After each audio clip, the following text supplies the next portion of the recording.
Yo, and welcome to Gaming Waffle, my new YouTube show where I just talk about whatever I want to talk about. And this week, I'm going to talk about Fernando Alonso. Now, I feel every single week I seem to come with a disclaimer. This week, I don't even need a disclaimer, but I'm going to give you one because this is actually the second attempt at this video. For some reason, sitting and talking about Fernando Alonso for 15 minutes is really difficult for me. Well, it's not difficult. I can talk about Fernando Alonso for hours on end, but having some kind of structure seems to be very hard for me at the minute. These videos were meant to be an attempt to show you how my processing goes when I talk about stuff. All my normal videos on here, like my reviews and first impressions, are all scripted, and I know I can talk very fast. It's like I'm rushing to read through the entire script. It doesn't flow naturally, and I wanted to give people a chance to maybe get to know how I talk, how I think, how I get through things. I want to talk mainly about why seeing Fernando Alonso doing so well in 2023 is important to me. That's kind of the story I want to give in about 15 minutes. The reason I decided I wanted to do this video was to talk about why it's so exciting to see him doing well at the beginning of the 2023 season. So I'm going to try to stick to that. Just a little bit. I will give a little bit of a background here, though. I was watching Formula 1 since I was a kid. I used to watch racing on a Sunday with my granddad. We'd go up to my grandparents on a Sunday to have Sunday lunch, and the Formula 1 was always on in the background. I was a huge supporter of, at the time, in 2005, when Fernando won his first championship of Giancarlo Fisichella, who was his teammate. He actually started racing in 2001 when I was 11 years old. I turned 12 in 2001. I am now 33, turning 34 in May. That's how long this man has been in my life and on the Formula 1, track, Whilst he has had a little bit of a break, I wasn't actually watching racing when he took his break. So for me, I stopped watching when Jules Bianchi crashed. That kind of turned me off the sport for a little bit. It was also just a point in my life, the entirety of the 2010s. Racing wasn't that big of a thing for me. I kind of went back to wrestling, which was my other second passion. So racing I kept up to date. I knew who was winning. It was mainly Mercedes. I knew where the people that I liked, but didn't support a whole bunch. Not enough to keep me watching. I knew how they were doing. I kept up with the stats, because that's what I find interesting about Formula 1. But I tend to get attached to a driver. And whilst Fernando was there, he wasn't my favourite. I'm not even going to say now he's my favourite. I'm happy to see him do well. He is one of my top 5 favourite drivers of all time. But he's not my favourite. I'm supporting Carlos Sainz. You might hear me cheer on Sergio Perez a little bit more this year. I've had multiple dreams about Sergio Perez being my best friend. And now I just want to see him do well. That's a whole different video. That's a whole different video, though. We're not going to go into the strange Formula 1 dreams I'm having until much later. Trust me, you don't want to know. You might want to know. They're kind of hilarious. I have a whole thing going on in my dreams. It's amazing. But yeah, so Fernando isn't necessarily someone that would keep me watching. Or he wasn't during the 2010s, at least. And I'm kind of happy because I was never a fan of Mercedes. I was never a fan of Nico Rosberg. I always disliked him. I've never been a particular fan of Lewis Hamilton. I'm actually much more of a fan now that I've come back of Lewis and seen some of the Grill the Grid season. I think he's, a lot more fun than he came across when I was a teenager. But I was never a fan of them. So the 2010s being half dominated by the Mercedes and the beginning of it kind of being dominated by Vettel, who I was a bit of a Mark Webber fan. I didn't like the Multi-21 stuff. I kind of went off of Vettel a little bit. I didn't hate him. And I'm happy I got to see his last full year in Formula 1 because it reminded me of why I actually really, really liked him when he first started racing in Formula 1. But yeah, so Fernando Alonso's been a part of my life for such a long time. Formula 1 and Fernando Alonso kind of go hand in hand. It was really weird coming back last year and not having Kimi Räikkönen around. When I was a teenager, it was kind of like the 90s guys had kind of all left. There were a couple still there. They weren't as great as they were in the 90s. Jacques Villeneuve, for example, he was a champion in the 90s.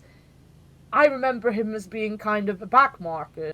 The 90s guys had kind of faded out, and you had this new crop of drivers like Kimi Raikkonen, Fernando Alonso, Jenson Button, Mark Webber, Montoya is another one who's kind of forgotten because he kind of left before, you know, everything else he kind of left. And Michael Schumacher was the big remnant of the 90s. He was kind of the final boss that the young guys had to overcome. And it was kind of funny how after Fernando overcame him in 2005 and 2006, it kind of felt very much like that generation who were the young up-and-coming stars trying to topple the final boss of Formula One, they become the old guys. Because very fast people like Vettel and Hamilton were coming in, and they were very, very young. And whilst Alonso only just had his 2 championships, and then in 2007 Raikkonen got his 1 championship, they kind of felt old. And they've kind of felt that way ever since. In a way, Fernando Alonso kind of is that generation of drivers now, for me at least.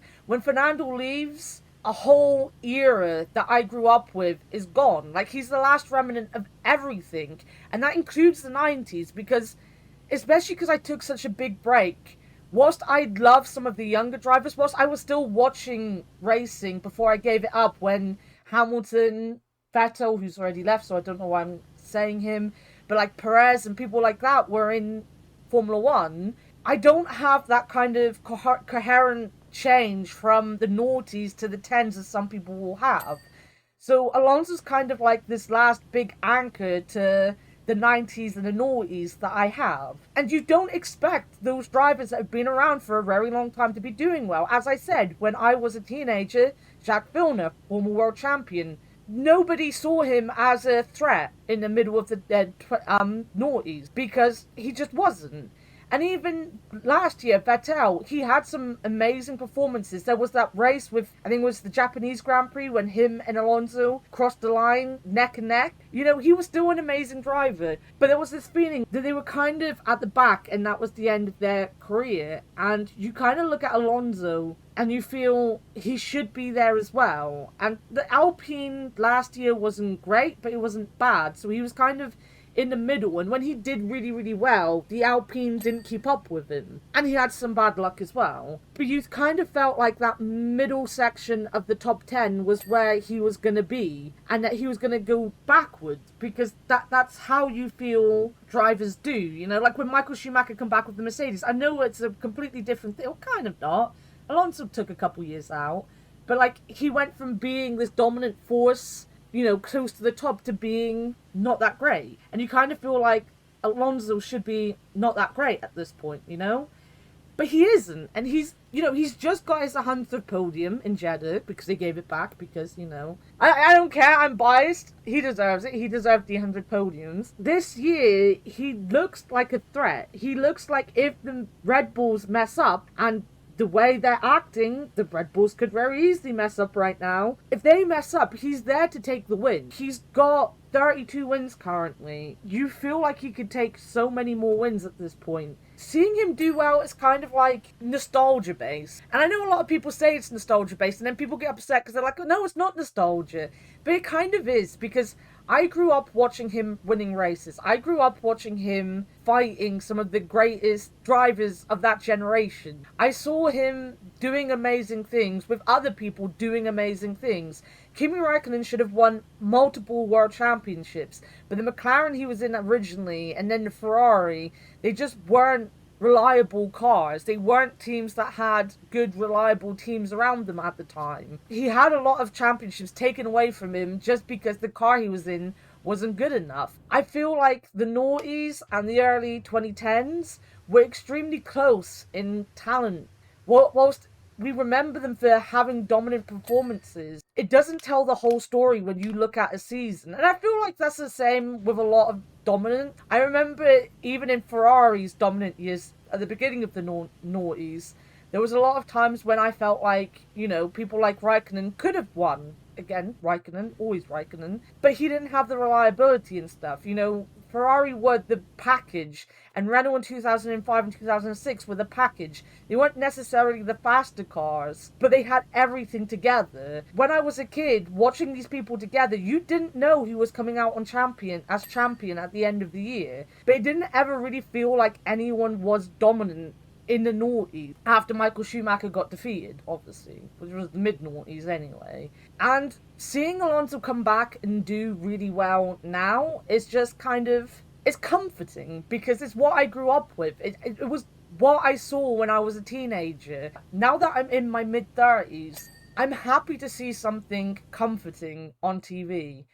And it reminds you that he was just this great driver. And I feel in Formula One, stats change so often, but we then don't kind of look at the change. So we have many more races now than we ever had before. We have a lot more points on grab than ever before.